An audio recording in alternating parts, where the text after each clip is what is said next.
আলাইকুম। সম্মানিত শ্রোতা ও দর্শক বৃন্দ, আজকে আমি যে বিষয়টা নিয়ে আলোচনা করছি খুবই গুরুত্বপূর্ণ বিষয়, টান দিয়ে উপরে যাবেন না।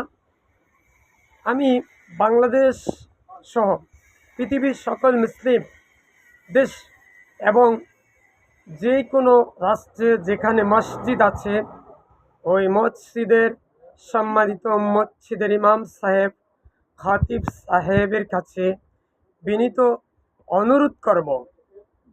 আমরা হাদিসে যে জিনিসটি পেয়েছি যে যখনই আমরা রুকু থেকে উপরের দিকে দাঁড়াই, অর্থাৎ আল্লাহু আকবার করে রুকুতে যাই, এরপরে ইমাম সাহেব খতিব সাহেব বলেন সামি আল্লাহু লিমান হামিদা, আমরাও সাথে সাথে বলি সামি আল্লাহু লিমান হামিদা।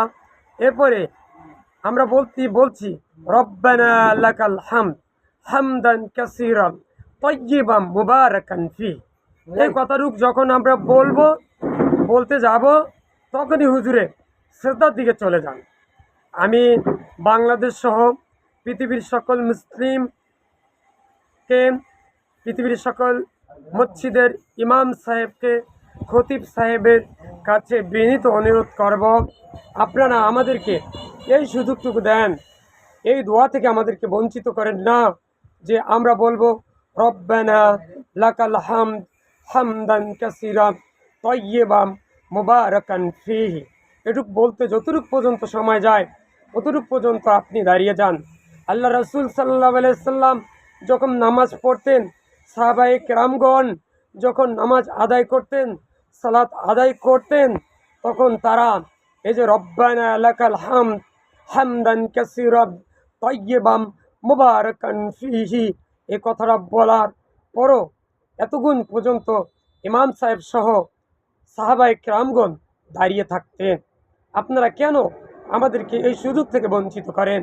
ইমাম সাহেবদের কাছে বিনীত অনুরোধ, আপনারা দয়া করে রব্বানা লাকাল হামদ হামদান কাসীরান তাইয়্যিবান মুবারাকান ফীহি এই রুকু থেকে দাঁড়িয়ে সোজা হয়ে সামি আল্লাহু লিমান হামিদা, এরপরে ওই যে কথাগুলো বলছি এগুলো বলার মতো সময় আমাদেরকে দেন।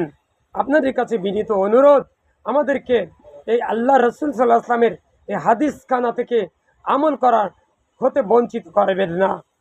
ভাইয়েরা, যার মসজিদের মুসল্লিগণ যারা আছেন, যারা আমার এই ভিডিওটি শুনছেন বা যিনি দেখছেন, আপনি দয়া করে আমার ভিডিওখানা মসজিদের ইমাম সাহেব খতিব সাহেবের কাছে নিয়ে যান, তাকে শুনান। ভাই, যারা সভাপতি সাহেব শুনছেন আমার এই ভিডিওটা, আপনি ইমামের সাথে গিয়ে বসে আলোচনা করুন যে ওনার এই কথাগুলো, অর্থাৎ হাদিসের এই কথাগুলো রাখা যায় কিনা, যেটা রাসূল সাল্লাল্লাহু আলাইহি ওয়াসাল্লাম তার হাদিসে উল্লেখ করেছেন। তাই আসুন, আজ থেকে আমরা প্রত্যেকটা নামাজে রুকুর পরে দাঁড়িয়ে যখন যাব, তখন সামি আল্লাহু লিমান হামিদা, এই রব্বানা লাকাল হামদ হামদান কাসীরান তাইয়্যিবান মুবারাকান ফী এই কথাগুলো যেন প্রত্যেকটা মসজিদের ইমাম সাহেব আমাদেরকে সুযোগ করে দেন এই কথাগুলো বলার, এবং মসজিদে শুক্রবার দিন এই বিষয় নিয়ে আলোচনা করেন, সেই তৌফিক দান করেন। আপনারা সেই পরামর্শ দেন। আমিন। ইয়া আল্লাহ, আমি সহ পৃথিবীর সকল মুসলিম উম্মাহকে এই যে কথাগুলো আমি বলেছি সেই কথাগুলো শুনে সেভাবে আমল করা তৌফিক দান করুন। ইয়া আল্লাহ, আমি সহ পৃথিবীর সকল মুসলিম উম্মাহকে তুমি শিরক, বেদাত, কুফরি, গীবত ও কবিরা গুনাহ মুক্ত রেখে মৃত্যুর সময় মুখে যেন আমরা লা ইলাহা ইল্লাল্লাহ ওর যেন মৃত্যুবরণ করতে পারি, সেই তৌফিক দান করুন।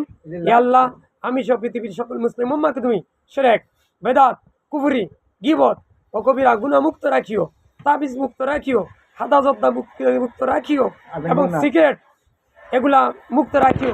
হাদা খাওয়ান কি গুনাহ, সিগারেট খাওয়ান কি গুনাহ, হাদাজত্তা খাওয়ান কি গুনাহ, তাবিজ দাওন কি গুনাহ, তাবিজ দাওন যাইবে না। দেখেন, এই মামা সহজ সরল উনিও বলছেন। ভাইরা, ভিডিওটা বেশি বেশি করে শেয়ার করুন, সবার মাঝখানে এখানে প্রচার করে দিন।